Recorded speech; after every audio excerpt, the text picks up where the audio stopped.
आज हम लोग को चैप्टर नंबर 3.3 शुरू करना है। सॉरी 3.3 ये 2 हो गया ना। 3.3 है यहाँ पे, ये 3.3 शुरुआत करना है। तो देखो ध्यान समझना कि पहला क्वेश्चन जो है, जब भी दो चर वाले रैखिक समीकरण को हल करना है तो दो समीकरण अनिवार्य है। दो समीकरण दिया ही रहेगा, उसके बाद ही दो चर वाले समीकरण को हल कर सकते हैं। तो देखो पहला क्वेश्चन क्या कर रहा है, निम्न रैखिक समीकरण युग्म को प्रतिस्थापन विधि से हल करें। कई विधि होते हैं, तो हमको पहले यहाँ पे कह रहा है प्रतिस्थापन विधि और विलोपन विधि क्या होता है, तो उसको पहले सीखेंगे। प्रतिस्थापन का मतलब क्या होता है, तो देखो यानी एक का मान निकाल के उसकी जगह दूसरा का मान स्थापित कर देना प्रतिस्थापन कहलाता है। जैसे यहाँ पे क्वेश्चन ही बना दे रहे हैं, चलो ध्यान से देखो। क्वेश्चन नंबर एक नंबर क्वेश्चन कर रहा है x प्लस वाई बराबर 14, x प्लस वाई बराबर 14 समीकरण 1 दिया है, और दूसरा समीकरण x माइनस वाई बराबर 4, x माइनस वाई बराबर 4 समीकरण 2। ध्यान समझना, प्रतिस्थापन विधि से हल करना है, ठीक है। तो प्रतिस्थापन विधि से हल करने के लिए क्या करेंगे, प्रतिस्थापन विधि द्वारा हम हल कर रहे हैं, ठीक है। अब समीकरण 1 से सबसे पहले हमको क्या करना है, किसी एक समीकरण को उठाना है, या तो 1 या फिर 2। किसी एक समीकरण से या तो x का मान या फिर y का मान निकाल लेना है, किसी एक समीकरण से। तो हम क्या करेंगे, समीकरण 1 से हम हल कर रहे हैं। समीकरण 1 से ध्यान समझना, समीकरण 1 क्या है, x प्लस वाई बराबर 14, x प्लस वाई बराबर 14 दिया है ये वाला। अब इसमें क्या कर रहा है, प्रतिस्थापन विधि से हल करना है, तो किसी एक का मान निकालेंगे। तो क्या करेंगे हम, यहाँ पे हम y का मान निकाल दे रहे हैं। तो y बराबर कितना है, या तो x या फिर y, किसी एक का मान निकालना है। या तो पहले x का निकाल लो या फिर y का मान निकाल लो, किसी एक का निकालना है। हम यहाँ पे y का मान निकाल दे रहे हैं। तो y बराबर कितना हो जाएगा, ये 14, और ये उधर जाएगा तो ये उधर जाएगा तो क्या होगा, माइनस x। क्लियर है, ये 14 हो गया और ये इधर आएगा तो माइनस x, यानी y का मान आ गया। समीकरण इसे 2 नहीं 3 मान लो, ठीक है। y का मान निकल गया ना। अब इसी समीकरण 3 का मान समीकरण 1 से निकाले थे, तब इसको कहाँ रखना है, 2 में रखना है। इसको लिख भी सकते हैं या फिर छोड़ भी सकते हैं, समीकरण मान भी सकते हैं। चलो यहाँ पे हम हटा ही दे रहे हैं, डायरेक्ट लिख दे रहे हैं यहाँ पे। अब y का मान समीकरण किस में रखेंगे, 1 से निकाले हैं तो 2 में रखेंगे, ठीक है। 2 में रखने पर अब क्या करेंगे, अब x का मान y का मान निकालना है, तो y का मान समीकरण 2 में रखने पर, अब 2 में रख लो, इसको मानना ही पड़ेगा, जिसको 3 मान ही लो, आगे काम आएगा। तो y का मान समीकरण 2 में रखने पर कितना हो जाएगा, y का मान इतना है ना, जहां जहां y वहां पे क्या रखेंगे, 14 माइनस x रखेंगे ना। जहां y है इस समीकरण में रखेंगे, जहां y वहां पे क्या लिखेंगे, 14 माइनस x। तो देखो यहाँ पे x 2 में रख रहे हैं, तो x माइनस वाई, तो माइनस y की जगह क्या लिखना है, 14 माइनस x। तो माइनस है तो ब्रैकेट देना जरूरी है, तो माइनस का तो माइनस हो गया, और y की जगह 14 माइनस x। क्लियर है, बराबर क्या है, 4 है, बराबर 4। अब इसे हल कर लो, ये x और माइनस से गुना होगा तो माइनस 14, और ये माइनस माइनस प्लस x बराबर कितना, 4। ये हल करेंगे तो x और x, तो x माइनस 14 बराबर 4। अब यहाँ पे 2x बराबर कितना होगा, 2x बराबर ये 4 है, ये उधर जाएगा तो प्लस में 14 हो जाएगा, यानी 4 प्लस 14, यानी 2x बराबर कितना होगा 18। अब यहाँ पे काट सकते हैं ना, 2 से 9 बार में x का मान कितना आया 9, x का मान 9 आ गया। अब इसी x के मान को y का मान निकालना है ना अभी, तो हम किस में रख देंगे, समीकरण 3 में रख देंगे। अब यहाँ क्या करना है, अब फिर x के मान को, x का मान समीकरण किस में रखेंगे 3 में रखने पर, 3 में रखने पर, यानी x का मान निकल चुका है एक्यूरेट। अब y का मान निकालना है, तो y यहाँ पे है, अब इसमें डायरेक्ट रख देंगे तो निकल जाएगा हम लोग का y का मान। तो x का मान समीकरण 3 में रखने पर तो y बराबर कितना होगा 14 माइनस एक्स, यानी 14 माइनस एक्स की जगह 9, कितना हो जाएगा y बराबर 14 में से 9 घटेगा तो 5, तो हम लोग का दोनों का मान आ गया ना, x और y का मान। अतः x बराबर 9, y बराबर 5, यही हम लोग का आंसर है। ठीक है, तो ये जो विधि है, इस विधि को हम क्या कहेंगे प्रतिस्थापन विधि।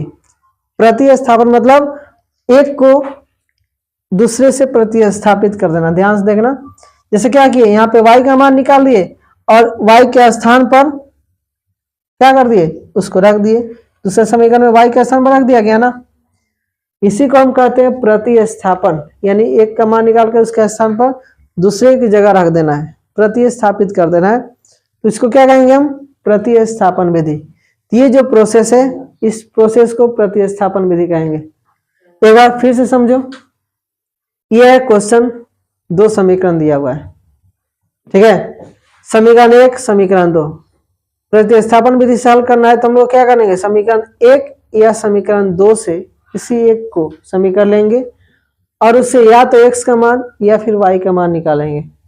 समीकरण 1 ले लिए, ठीक है, एक ये x प्लस वाई बराबर 14, इसमें से किसी एक का मान निकालना है, या तो x का या फिर y का, तो हम यहाँ पे y का मान निकाल दिए। x का निकलेगा तो x के स्थान पर रखेंगे, y का मान निकला तो y के स्थान पर रखना है। यहाँ पे y का मान निकालेंगे तो x उधर जाएगा तो माइनस एक्स हो जाएगा, समीकरण 3 हो गया। अब इस y के मान को किस में रखेंगे, 1 से हल किए हैं तो 1 में नहीं रखना है, 2 में रखना है, ठीक है, 1 से ना y का मान निकालना है, तो अब 1 में नहीं रखना है, अब किस में रखना है 2 में रखना है, तो y का मान समीकरण 2 में रखने पर, जैसे 2 में रखेंगे तो x का x और y की जगह इसका मान रख लो, y का मान 14 माइनस एक्स बराबर 4 है, तो बराबर 4। अब इसे हल करते हैं तो माइनस 14 और प्लस एक्स हो जाएगा, इसको हल करेंगे तो 2x माइनस 14 बराबर 4, ये 2x बराबर इधर आएगा तो 18 हो जाएगा ना, 2 से कटेगा तो आ गया हम लोग का 9, x का मान आ गया 9। अब इसी x के मान को अभी y का मान निकालना है, तो x के मान को कहाँ रखेंगे, सिर्फ y वाला में, इसमें रखेंगे, ठीक है, तो इसमें रखेंगे तो y का मान आ जाएगा, तो y बराबर कितना होगा 14 और माइनस एक्स, यानी माइनस एक्स के मान 9, 14 में से 9 घटेगा तो 5, यही हम लोग का आंसर है। क्लियर है, जब भी आंसर लिखना है तो दोनों को एक साथ लिखना है, आंसर जितना हो सबको एक साथ लिखना, कि 100 का मान ये नहीं कब एक यहाँ लिख दे आंसर, एक यहाँ पे आंसर लिख दे, एक साथ आंसर लिखना है। क्लियर है, इस तरह से हमको हल करना है प्रतिस्थापन विधि से। चलो नोट कर लो,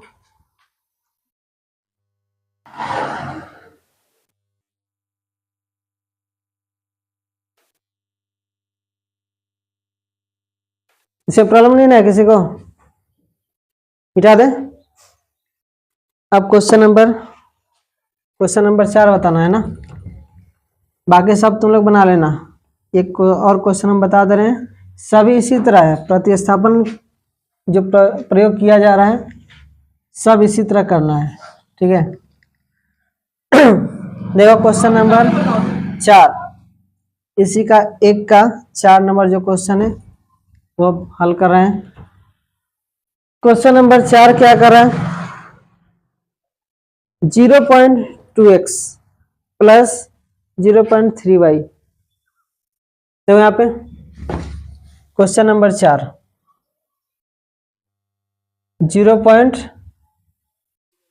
0.2x है प्लस 0.3y बराबर 1.3।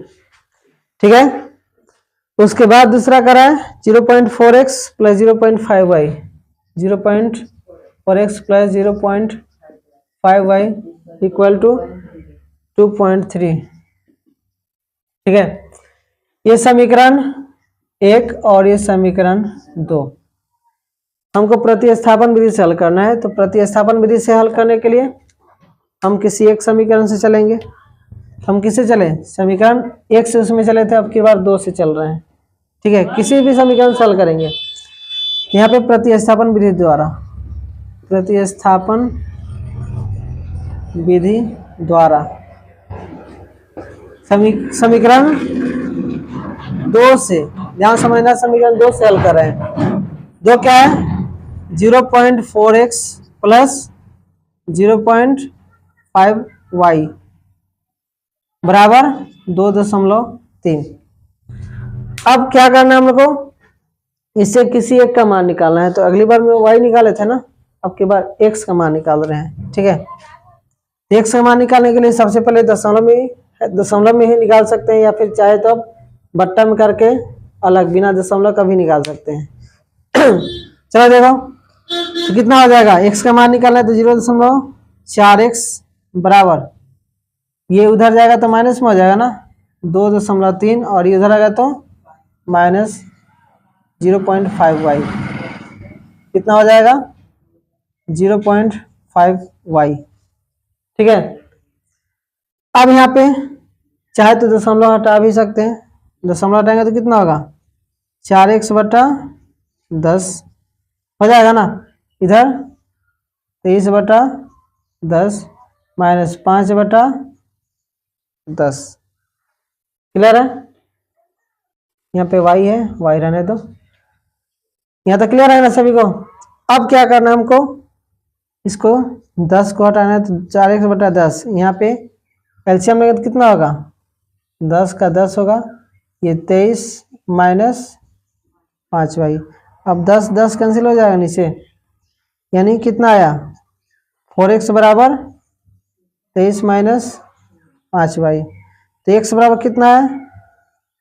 23 माइनस 5y बटा 4।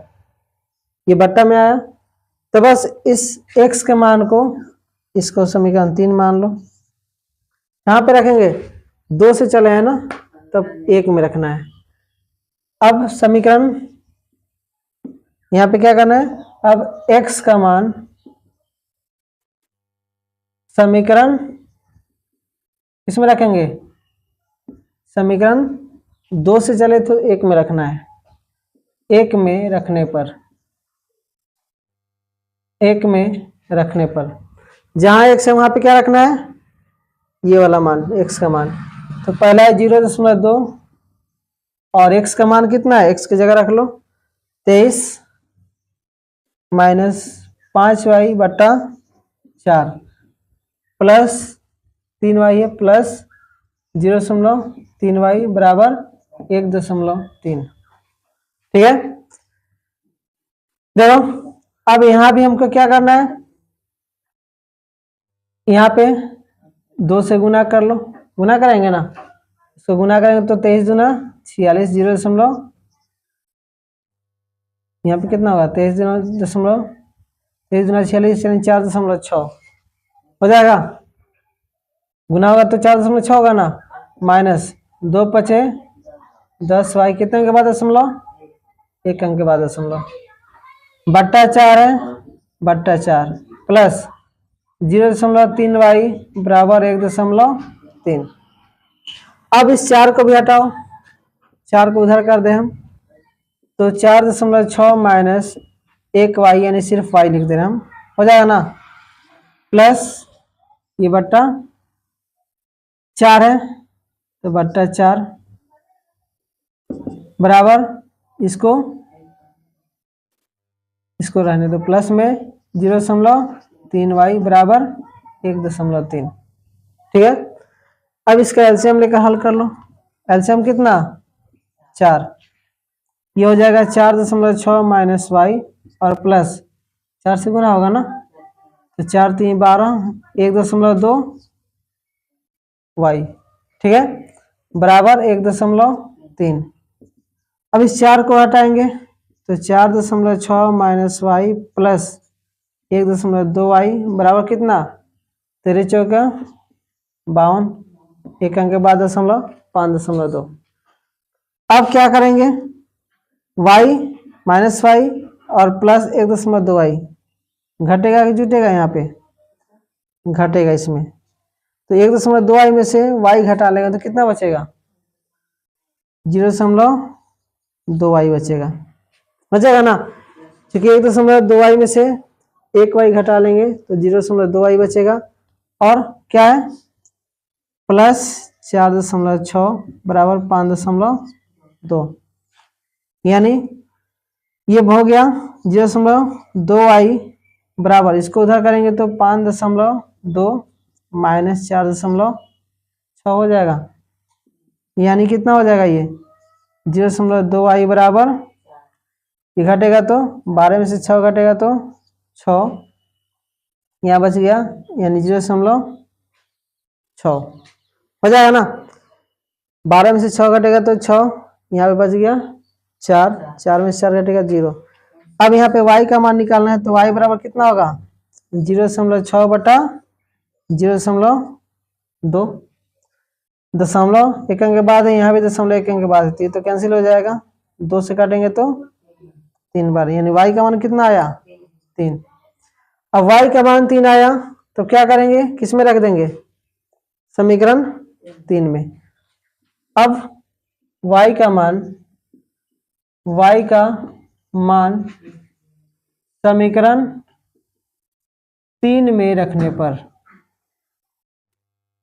3 में रख देंगे। ठीक है, 3 यहाँ पे है तो x बराबर कितना हो जाएगा, x बराबर 23 माइनस 5 वाई, 23 माइनस 5 वाई की जगह 3 बट्टा 4 है ना, तो बट्टा 4, यानी x बराबर कितना 23 माइनस 15 बटा 4, यानी x बराबर 23 में से 15 घटेगा तो 8 हो जाएगा, 8 बटा 4 हो जाएगा ना। अब कितना होगा 4 से कट जाएगा तो x बराबर 2, तथा x का मान कितना आया x बराबर 2 और y का मान कितना आया 3 है ना, 3, यही हम लोग का आंसर है। आंसर कभी भी लिखना तो एक साथ लिखना, तो इस तरह से हम लोग क्वेश्चन को हल कर लेंगे। कोई भी क्वेश्चन हो प्रतिस्थापन विधि से इसी तरह हल करना है। क्लियर है, चलो नोट कर लो।